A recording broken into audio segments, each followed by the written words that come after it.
Good morning, church. Good morning. Hope everyone's having a good Sunday morning so far.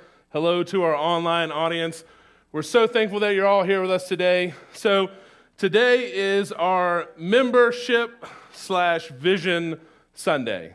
So we hope we'll explain that thoroughly throughout this service, and we hope you enjoy it. First service, I guaranteed enjoyment. I don't know if I'm that cocky this service. So, we do hope you have a great Sunday today with us. So, as the video showed and said, there are some prayers that only you can pray. There are some gifts that only you can give, and some hands that only you can hold. Yes, we are the church. We're the bride of Christ and the rescue ship for this world. But the church is made up of all of us, individually. Each of you can and could play a part in God's larger story, because the ultimate truth is that there are just some things that only you can do. And when I say you, I don't mean the collective you of us as a church together. I mean you, individually. There are some people who will never know the truth about Jesus without you. And as we hope to express here today, there are so many things that happen here at and through Cornerstone that just don't happen without individuals who come alongside us and help serve. So Bob is sick today. As you can tell, I'm not Bob. So he's feeling under the weather. There's a bit of speculation on whether he's actually sick or if he went camping or something. No, he's actually sick. So pray for him. But even though he's not here, he wanted me to share a couple stories with you all. So 2 weeks ago, Bob received an email from a person that started attending Cornerstone recently, and he thought this message shared a good truth about Cornerstone. And the email said this. It said, "From the first time that I walked through the doors of Cornerstone, I could visibly see God at work. I'm still struggling with other things in life, but God's word, the church, and godly community have been encouraging, and it has brought me peace." That happened because of Cornerstone. Bob also received another message last week from a young adult who grew up here, and they said, "Hey, Bob, I was coming to Cornerstone because it was an oasis from my own family. So when families from Cornerstone would invite me over to their homes, I wanted to stay as long as I could, and I wanted to come back as often as I could, just so I could change my surroundings. Cornerstone Church of Christ was that safe place for me to go, and it helped me to not be a completely lost teenager." Those are amazing. You see, God is at work. He's doing a great work here in us and through us. We want everyone to belong to Jesus. That's our first and ultimate goal. We want everyone to belong to Jesus. We want them to believe in him and then become like him. You guys have seen those shirts, belong, believe, become. That's not on accident. That's what we want. I love belonging to this family. I love it so much. It just makes me happy every day to be a part of this church. And I know that our other staff and volunteers feel the same way. And today, we want to extend an explanation to you all of who Cornerstone is and an invitation to belong to this eternal family. So again, it's our membership and vision Sunday. And I know those are kind of weighty words, right? You came in this morning, you were like, we're going to hear a sermon, and you hear membership and vision, and you're like, come on, I got to do something. We want to come, and it's good to experience. We all need to experience from time to time. But a lot of times we get here and we said, and we just don't want any obligation to do anything else. But we're convinced that each of you has a purpose. And there are things that will only be done through you as Jesus moves in your life. So that's what we hope you pick up here today as we go through this service. So the first thing we want to remind you of is that we as Cornerstone are asking God for people and generations. So we're moving into year 3 of our 5-year vision. If you've been here for a while, you may have heard of this. We do have a plan. We have a 5-year vision. We're 28 days into year 3, so congrats on that, making it 28 days. But we've completed 2 years of our 5-year vision. And you may ask, well, why a 5-year vision? You know, what's the point of that? It's because it helps us to focus on certain areas that we need to pay attention to for ministry. You know, it's not hard for a church to sort of become like a cruise ship that's on its way but has no direction. It's not hard for us to end up like that. You see, yes, they come in and they come aboard and they get introduced to where everything is. We're like, over here's the coffee. If Grant was here, there's a donut. Over here's the restrooms. There's the kids sections, the student sections, and everybody gets on board, and you're having fun. That would be cool for a while, especially if it was a cruise ship. You're enjoying everything. But imagine finding out that ship has no definite destination. It's just adrift in the ocean, sort of lost. I'm terrified of the ocean, so that's my nightmare. I don't appreciate that analogy, but it would be you would really want to know where it was trying to go. Let's figure it out. So we as Christians and the church, we're not trying to just drift along. We're trying to onboard as many people into giving their lives to Jesus so that one day we arrive at this new heaven and new earth together. And to make that happen, Jesus has given us as his followers a mission. Make disciples. Make disciples. That's the mission. So this is Cornerstone's adaptation of that mission. So Cornerstone exists to glorify God and to make disciples by cultivating the abundant life of Jesus in every facet of the person and sharing this life with our community. We've got to be intentionality about becoming a disciple of Jesus and then helping others in their spiritual growth so that they can also become followers of Jesus. And we're trying to accomplish that goal through our 5-year goals here at Cornerstone. And these are the goals of our 5-year vision. So you may have seen these before, but we're trying to train next generation leaders. We're trying to reach and equip 500 new believers. We want to mentor 100 students. We want to double the financial support to our missions and break chains of dysfunction to create healthy families and individuals. That's our vision. These are our goals as a church. So the motivational speaker Tony Robbins said once that setting goals is the first step in turning the invisible into the visible. So we set the goals to try and make what we want to see work through God happen here at Cornerstone. So let's talk about how these goals have been playing out. We want you guys to see how the vision has been working so far. So our elders, they meet regularly and they pray for us as a church to raise up new leaders. People will be trained up and brought up here that will help lead the church. One way that happens here is through Carpenter's Workshop. So that's a men's Bible study and breakfast that happens here once a month at church. And those men went through the book, The Measure of a Man. And that talked about the godly characteristics that are laid out in the Bible in the books of Titus and Timothy. Just helping disciple these men into becoming godly men and leaders. In 2023, we saw a lot of good things happen here at Cornerstone in discipleship.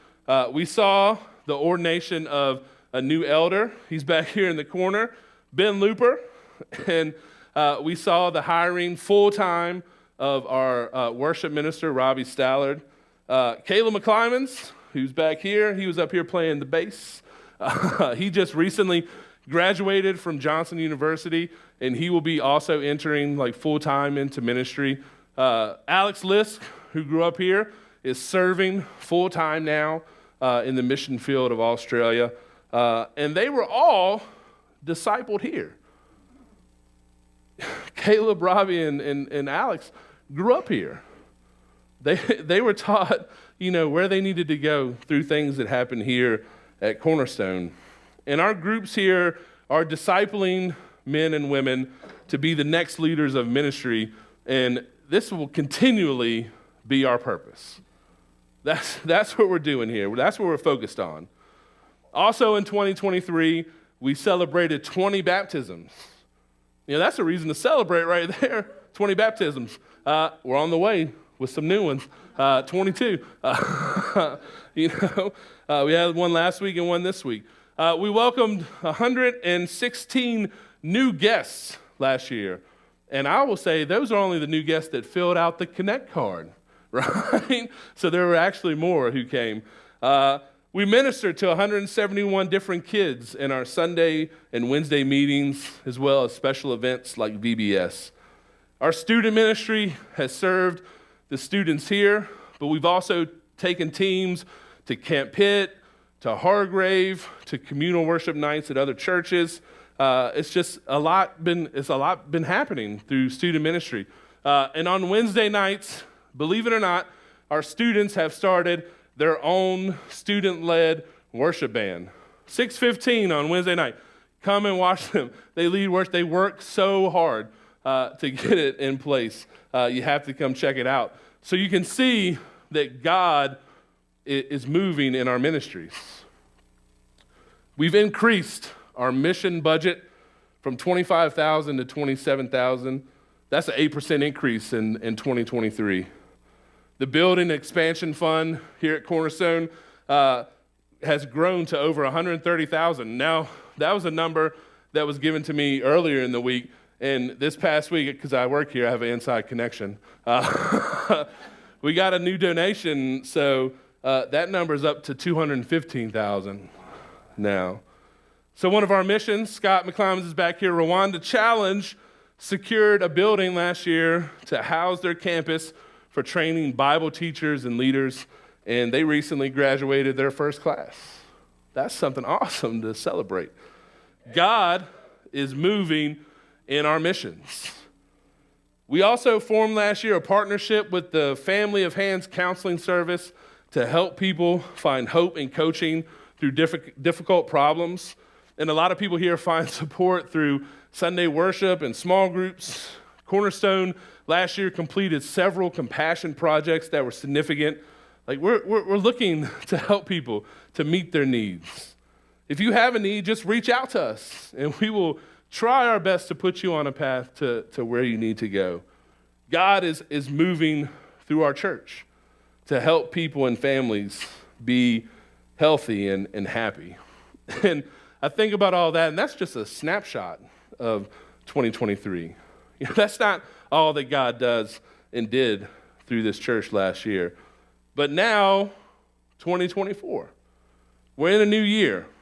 So we've chosen this verse, Colossians 2:7, as our theme verse for this year.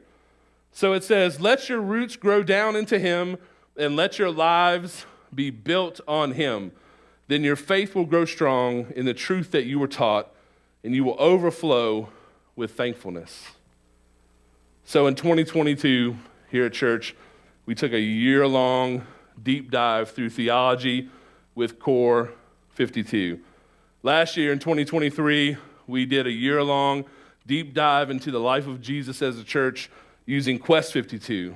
So this year, the challenge is for us to read through the entire Bible together as a church.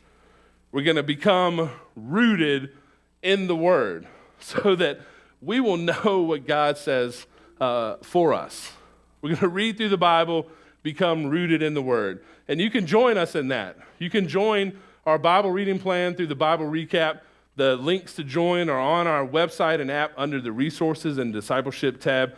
Just get on there, join, read through the Bible with us. So I want to challenge everyone to remember this verse, memorize it, make it into a personal prayer for your life this year, and let's root our lives into Jesus. So you might be sitting there thinking, well, all that sounds great. Sounds good, but how do I get involved? How can I be a part of what's happening here at Cornerstone? Well, we're going to try and share some today, how you can do that through our various ministries. And first up is going to be Michelle Stallard. So she's going to talk to you all about our children's ministry. So everyone welcome Michelle, who's such a blessing to us here at Cornerstone.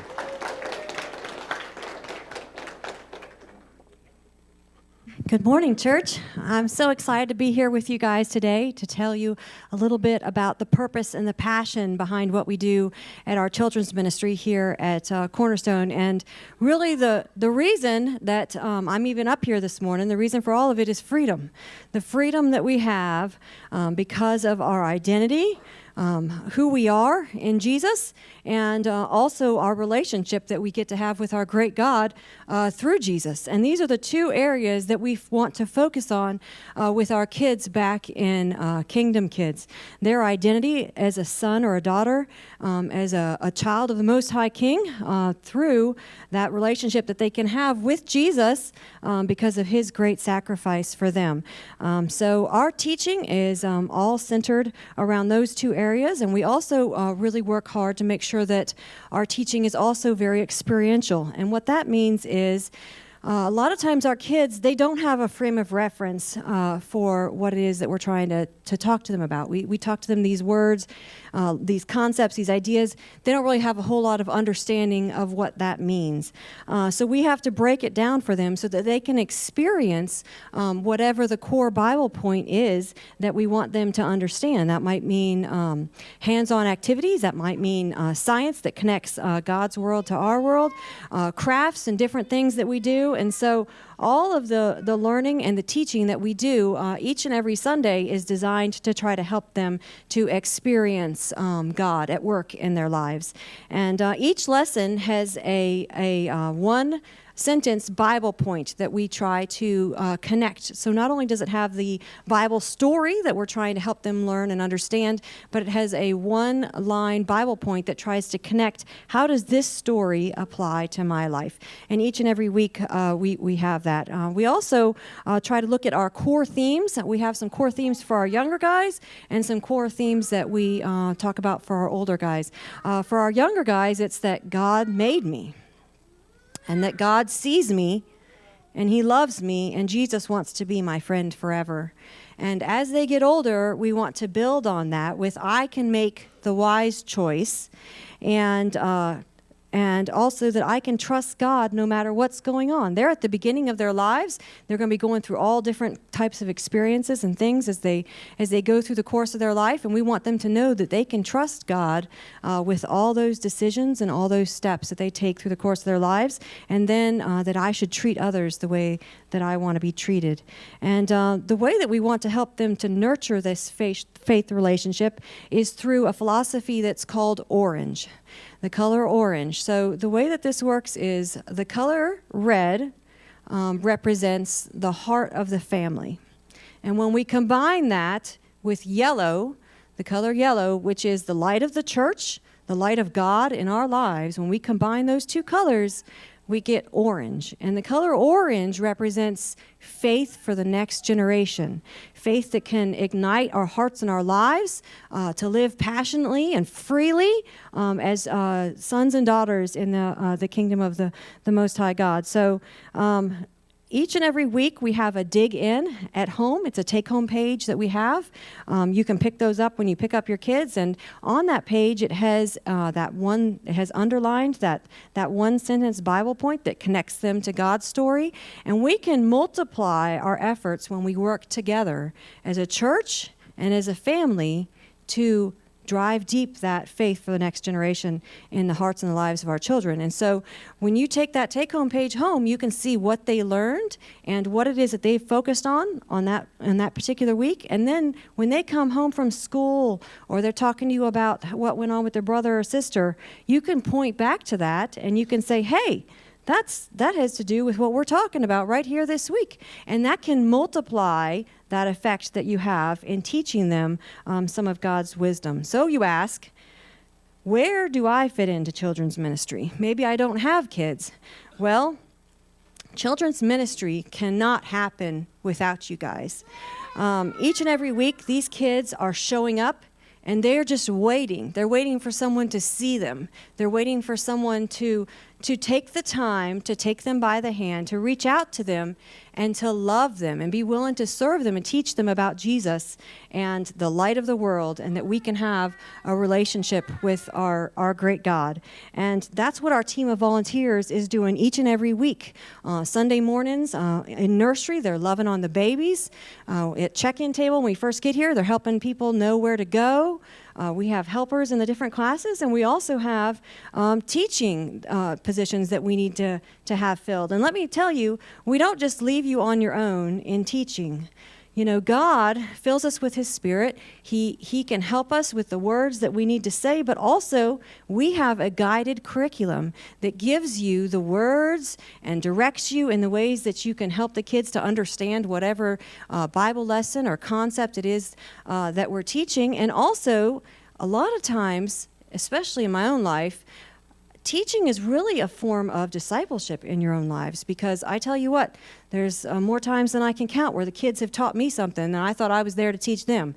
And it's amazing what God can do when we're willing to just surrender ourselves and say, okay, I'm going to take this step of faith and try to help these kids. So instead of just trying to tell you about all the different facets of children's ministry, a picture is worth 1,000 words.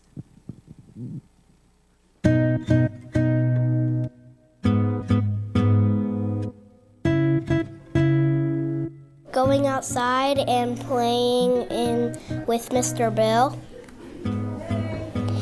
My favorite thing is playing in the morning at church. Candy. My favorite part is learning new stuff and getting to know new people and learning a lot of stuff.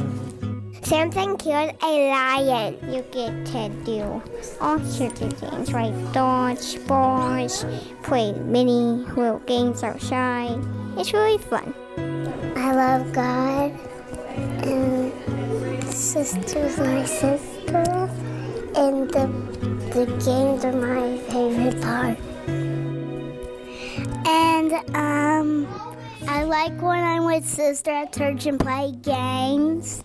The missions, the verse. My favorite thing about Kingdom Kids is you just learn about how much God loves you, and a lot of people come to celebrate Jesus' birth, and I have a lot of friends here. My favorite thing about Kingdom Kids is that we have a lot of fun and do fun stuff and projects.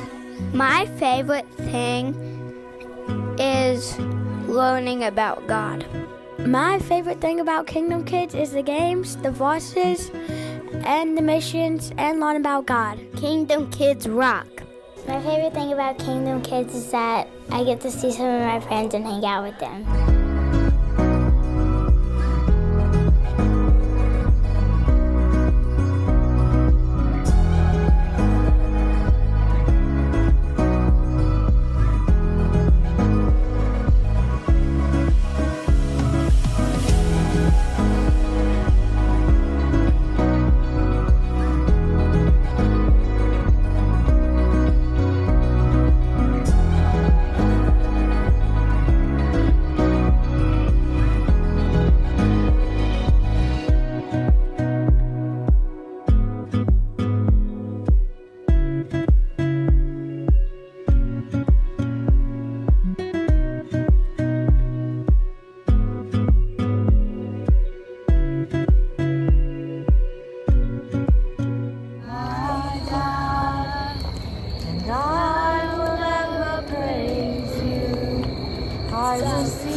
Ephesians 5:1-2 tells us, "Follow God's example, therefore, as dearly loved children. Walk in the ways of love, just as Christ has loved us and gave himself up for us as a fragrant offering and sacrifice to God." And each and every one of those sweet faces that you see in that video today has a story. And the story of their lives is going to be comprised of 100,000 little steps that they take through the course of their lives. And as they take those little steps through the front door of our church, my challenge to you is that we would come alongside them, that we could take their hands and we could show them what it looks like to be loved by God, to know that we're seen by him, that he's going to carry us through the hard things, and he's going to be with us in the times when we can celebrate together. And my challenge is that you would reach out your hand and be willing to come alongside and hold those kids' hands and serve and love and volunteer. And you might ask, well, what is my steps that I should take if I want to volunteer in children's ministry?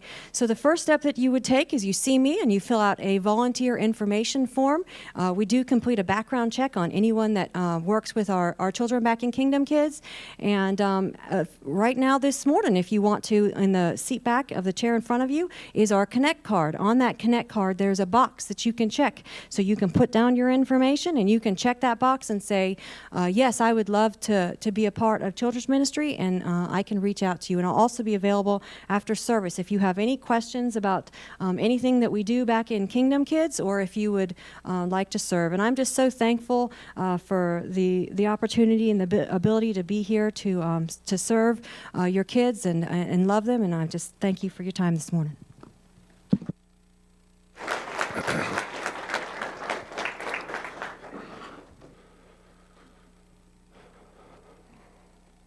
Good to see you again.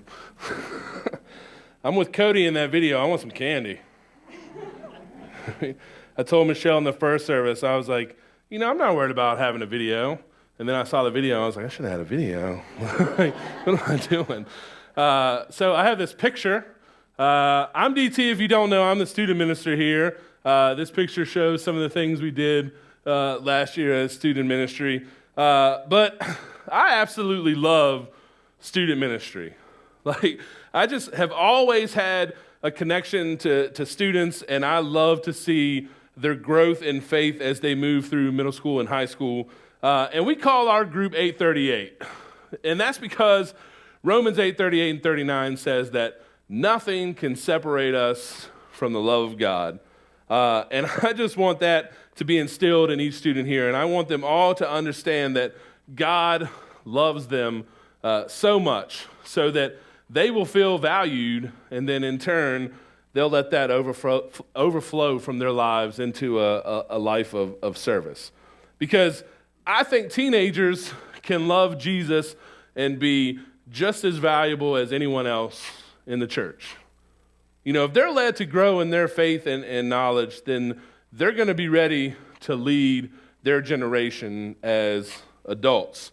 So I do have several goals for the students here, and the first, obviously, is to see them love Jesus. That's the most important thing. Let's love Jesus. The second is to have them understand the need to love people and to have a heart for service. And finally, I want to see them discipled so that they can, in turn, go out and encourage their friends to seek Jesus, and so that they can one day have strong foundations to be leaders of the church wherever they end up. So you might ask, well, how can I possibly help with student ministry? How can I get involved in that? So anything we're doing outside of normal Sunday and Wednesday groups requires adult volunteers. I don't know if you've ever been anywhere with teenagers. So you can't wrangle 20 teenagers on your own. It's just not happening. So we can't go to stuff like conferences and concerts, worship nights, service projects, fun activities, whatever it is. It doesn't happen without people being involved. And it's not just about being a body in the room. It's about coming alongside, walking alongside these students and giving them an example of someone who loves Jesus. Someone that loves Jesus and is willing to give of their time to mentor students, to talk with them, hang out, laugh with them, but to help them also understand things and grow and facilitate whatever experience it is that we're all having. I know for me, when I was a teenager, it was the adults that came and led at places like Camp Pitt or took us to a conference that, I thought were cool and helpful. And in those moments, they made me think, well, what is Jesus all about? Because this person who I think is awesome and I look up to loves Jesus, so there must be something to it. It was a big influence. So this past weekend, we went to Tennessee for a student conference called Strength to Stand. And the point we're trying to make here this morning, talking about our ministries and our church, is that in your life, there are people and there are scenarios in which only you will have an impact that is necessary to reach someone. Just you. There's nothing else that anyone could do. It's only you that will make the difference. So on this trip, we had a student that came with us who was very timid, very shy, complete opposite of me. I'll get in their face and be like, "Hi!" But she's a very sweet girl, but had never been away from home, ever.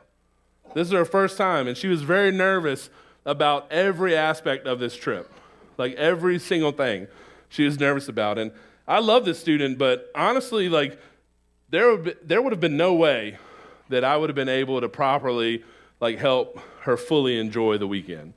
If it was all on me, just not happening. So it was the other people that went on this trip that helped her enjoy her experience and have a good time. So I had an adult volunteer who I pick on a lot. Her name's Joyce Bymel. She's back in Kingdom Kids right now, so she won't know about this, unless y'all snitch on me. But she came and she helped. She gave of her time to come to that weekend and be a chaperone, and she made it her priority in her job. I'm going to take this student under my care. I'm going to take care of her like she's my child. Stay in my room. I'll look after you. She helped keep her safe, made sure that she had everything she needed and so forth. And that was a leadership role.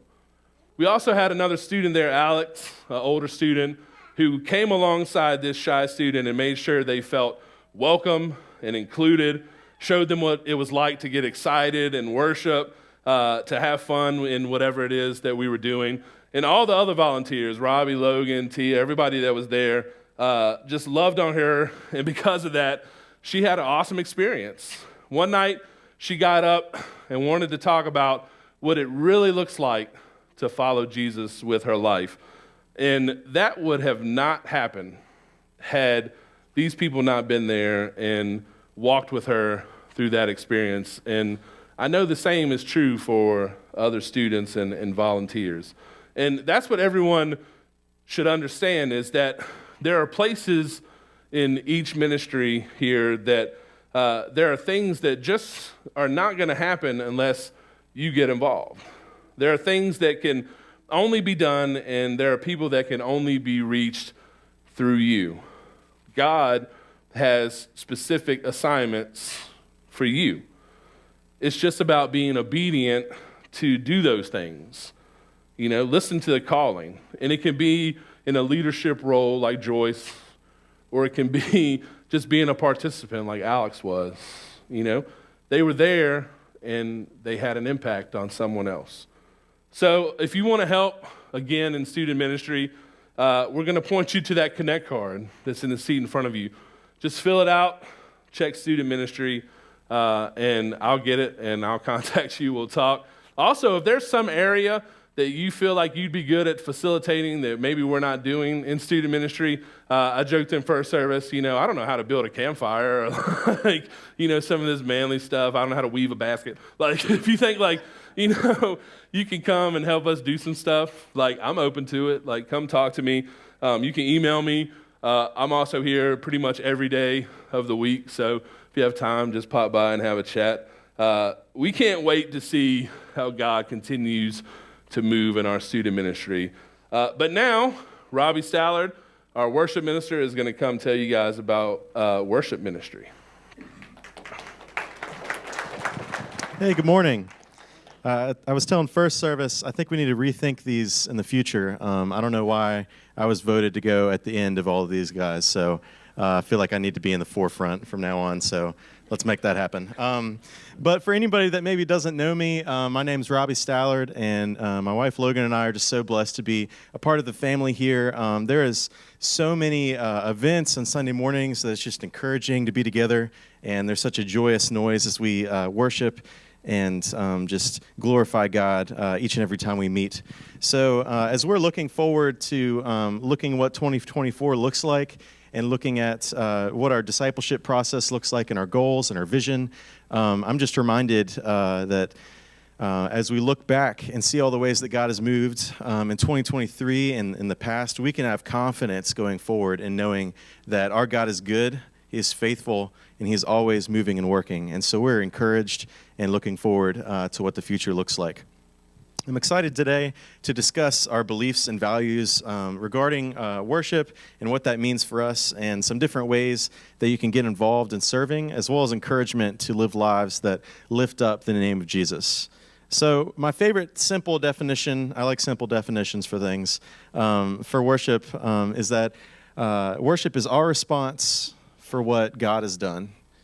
Throughout the Bible, throughout the story of God's people, there's a pattern where God does, He moves, He works, He makes things happen, and then the people are led to respond and to glorify Him for those things. I think there's two different perspectives in our lives that we can look at that. First of all, we can have this zoomed out perspective where we look at the entire 66 books of the Bible and the story of God and His people, and we see this zoomed out perspective where ultimately God created us, He set us above His creation, He made us in His image, and then when humanity fell into sin and darkness, He made a way through Jesus to grant us eternal hope and a citizenship into His kingdom through the cross and the open tomb. And that is such good news, and that's so significant. But what's crazy to me is we have that zoomed out perspective, but we also have the zoomed in perspective. And this is a focused and intimate, personable relationship with our God and with our King, where we respond in worship each and every day as He provides us another day, another moment, and another breath to give back and to worship Him. And I think those two perspectives can really give us a picture of what a relationship looks like with God. And maybe for someone in this room, before all this information about vision as a church and looking forward to the future, maybe what you need to hear today is that truth, that there is a mighty God that reigns above all things, that wants to meet specifically with you. Worship isn't just a song or a routine or something that we can accomplish on a Sunday morning, but it is a lifestyle and a relationship, both personal to God, but also with each other as the family of God that He has brought together by His grace. And this is why our times together during our times of corporate worship are so special and important for our faith journey. Each week that we plan our services, they're intentionally prepared so that we can honor God and experience His working power. So this morning I have two challenges for you. Firstly, for everyone, I challenge you to think about, we often say when two or more are gathered, He is with us. I think, I say that often, Bob says that often, and that's something we're constantly thinking about. But I think we can often forget what that truly means, and we don't truly live that out in our lives. But I encourage you to prepare for Sunday morning, to prepare for our times together. On Saturday evenings or Sunday mornings, be in prayer, expecting God to move and work when His people are brought together. Be in the Word and listen to worship music going into the morning, knowing that as we come together, He is with us, and He is prepared to work in our hearts and in our lives. And so I encourage everyone with that. But secondly, I also ask that you consider serving in worship ministry. We have, so many different areas, whether you're an instrumentalist or interested in singing, leading communion, or getting involved with more of the tech or media stuff in the sound room and announcements.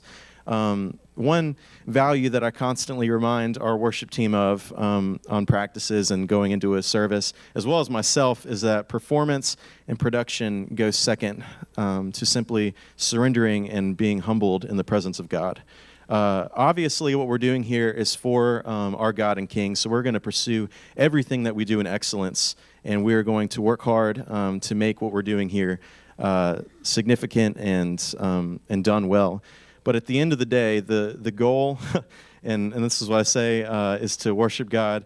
And that's such great news because it seems like the enemy really has a habit of getting into our equipment and everything around here. It seems like every time we have a great service planned, you know, there's big services of the year, all the lights are broken, the projector broke, like there's no slides, there's no sound, something.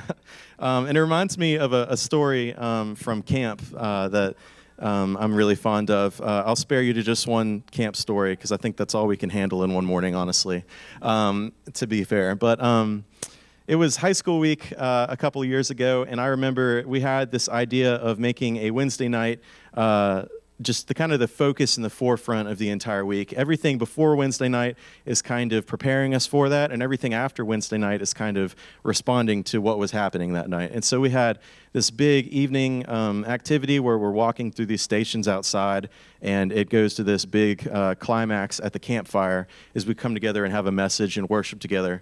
One problem being that it was terrible. The weather just decided that was not happening. So it's raining, it's thundering, it's lightning. It's all of the things that are going to ruin it. And seemingly, the plans that we had for that evening were ruined. But our God had a different plan in mind. So we were all just kind of sitting around there trying to figure out what to do. And a couple of the adult staff in some closet or corner of the camp found a big pack of glow sticks. They did not work very well because you really couldn't tell they were even on, but they made this makeshift campfire in the gym made out of glow sticks.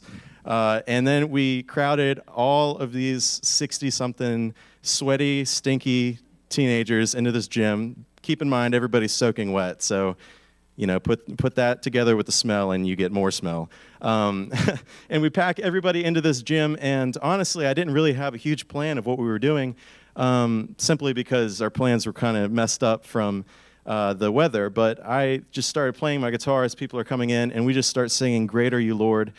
And there are a few moments in worship that I keep just near to my heart and think back on and reflect on. And this is one of them where the Spirit of God just moved so freely and so strongly in what was happening. And when our plans were ruined, God had bigger plans for it. And when we came together and sang these truths from that song, like, it's your breath in our lungs, God, and so we pour out our praise to you only, and that all the earth will ultimately shout your praise, and our hearts will cry.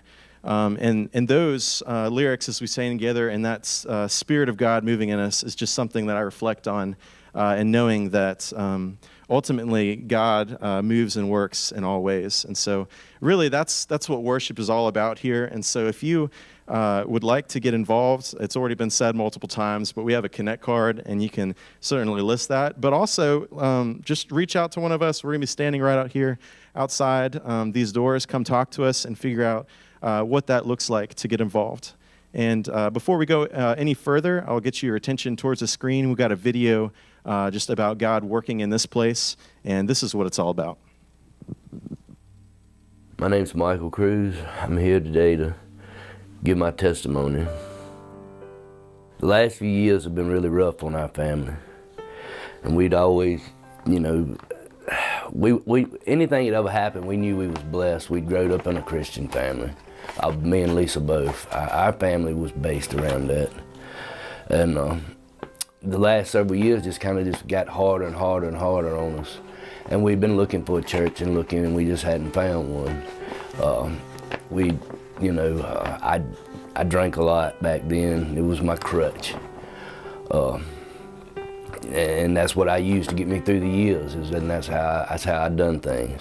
When things got hard, mentally, physically, financially, I just turned to that crutch. It had gotten to a point where I'd asked the Lord to just take away all my addictions. And he did, he did. I quit smoking, But when things got hard, I always went back to that. That's where I went back to drinking. In January of 2023, the Lord kind of reached down and snatched me back into reality when I had a wreck. I stayed in ICU for 30 days. Me and him talked a lot while I was in there. A lot of alone time. When I got home, we knew as a family that we needed to make a change, and we'd always talked about going to church. We just never could find one that suited us. That's just the way it was. We was getting back into our normal, and my dad had a medical emergency. So we had to go take care of that with him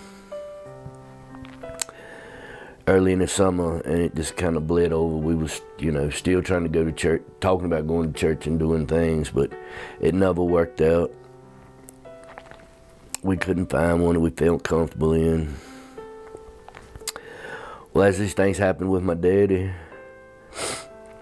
it just slipped back into doing the old routine, different things, and life was not getting any better. We still talked about a church and whatnot, and we do a lot of festivals for the farm and different things. So Lisa had talked to Tina Berger, and told us about a festival. Lisa called Tia, and we never could get up here to pay her or whatnot. She said, just come on, so we did. We was here that day, and we set up, and the lady come up and was talking to us and told us Robin Tucker was here. Some of the people that was here, and Robin Tucker was here, and we was like, well, Lisa knew him. She was our third grade teacher. So she come over and she brought her grandkids and some of her other family, and we talked and talked and talked. Dennis growed up with my family and Lisa's family in Hurt on Prospect Road. If anybody knows anything about Hurt, it's not a very big town. You know everybody. And Miss Tucker, of course, was the best third grade teacher you could have. Y'all see her around here, y'all know how she is. But she come over to our table and we talked. And she found out, we told her about my wreck and some of the things that was going on. So she asked if her and Dennis could come and pray over me.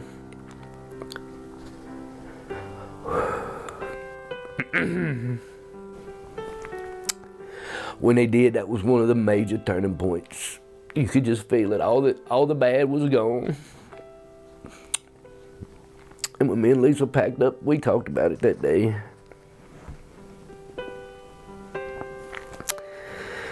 And we knew this is where I needed to be. So I filled out the Connect card, went home. That Sunday I watched the sermon on the live feed. And it was about, do you want to be a fan or a follower? And I knew then that I wanted to be a follower of Jesus Christ. And I didn't want to be a fan anymore because the fan wasn't working. Well, that Bob called me on Monday, me and him talked. I couldn't come to church the following Sunday because I went with my mom at the homecoming. The following Sunday, I got up and had all the reason in the world not to come. I left. Coming down the road, I asked Jesus, I said, man, I don't know, I don't pray a lot, I talk to God a lot. Me and him just talk. I said, just give me one reason why I should be here. And I pulled up in the parking lot, there stood my cousin, Berkeley Shelton. And that was my answer, so we come in and he come in and sit with me through the service. And I don't think I've missed a Sunday since. And then the 19th of November I was baptized. And it's been a great experience ever since. And so now on Fridays and Saturday nights, or any night during the week, instead of drinking, I'm following Tia's Bible study. That's what I do. When the Holy Spirit does get out and get you, he gets you. And it's just a blessing for Cornerstone, for my family. A good confession to these folks and to us, but more importantly to God. Repeat after me. I believe I believe that Jesus is the Christ, that Jesus is the Christ, the Son of the living God, the Son of the living God. and I want to live my life for I Him. want to live my life for Him. Michael Lynn Cruz, you're being baptized in the name of the Father, Son, and Holy Spirit for the forgiveness of your sins and to receive the gift of His Spirit.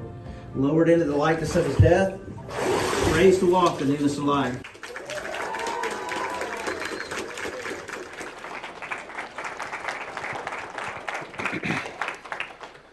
So Mike's story perfectly illustrates what we mean by what we've been talking about here today. It's a perfect example because the festival doesn't happen without the people who volunteer to make it work. It doesn't happen. So without the people here serving in that event, Mike never shows up. He never shows up without somebody inviting him, without Tina saying, hey, you should come to our festival. You got stuff you can sell, like bring it on. He doesn't show up without somebody like Tia who was like, you can't, just come on. It don't matter if you can't pay yet. Like without people making these moves, Mike and Lisa, they never show up here. And then there's people like Dennis and Robin who went over and talked with them and prayed with them. Right people for the right job. And then Mike comes here to Cornerstone and his cousin's here and he's greeted warmly by everyone and he feels like he belongs. And then he gets to a place where he makes a decision to give his life to Jesus. He wants to change. He wants to give his life to Jesus and serve Him. Let's be honest, all that happens because of Jesus. It happens because of Jesus, first and foremost. But He used each and every person who served in this church to help bring Mike to that place. And that mission's ongoing. It's happened with a lot of people, not just Mike. We had a baptism a little while ago, and I think Casey would say, part of that is people loving on you and being here and including you. Like, it's an ongoing mission. We need you. We need you. You individually have a part to play. So there are our ministries. There are children's ministry, student ministry, worship ministry. We have other ministries here as well. There's our hospitality team that's led by Monty and Willie. You could be a greeter, help serve coffee. There's our event ministry that helps set up and tear down and get things ready. That's led by Tia, so she will force you into doing something. There are a lot of places, though, honestly, that you can help serve here. So if you want to talk about how to get involved in one of our ministries or how to become a member at Cornerstone, after the worship, we're going to be right out here outside the doors in the lobby, and you can come talk to us.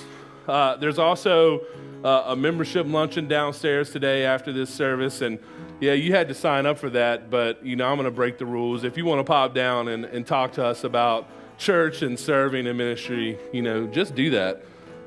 And also, the main thing, if you need to talk today about making a decision for Jesus, you need to give your life to Him, and you want to make that move today, Dennis Tucker, one of our elders will be down here in the front, and he's ready to have that conversation. So whatever you need to talk about today, just come talk to us.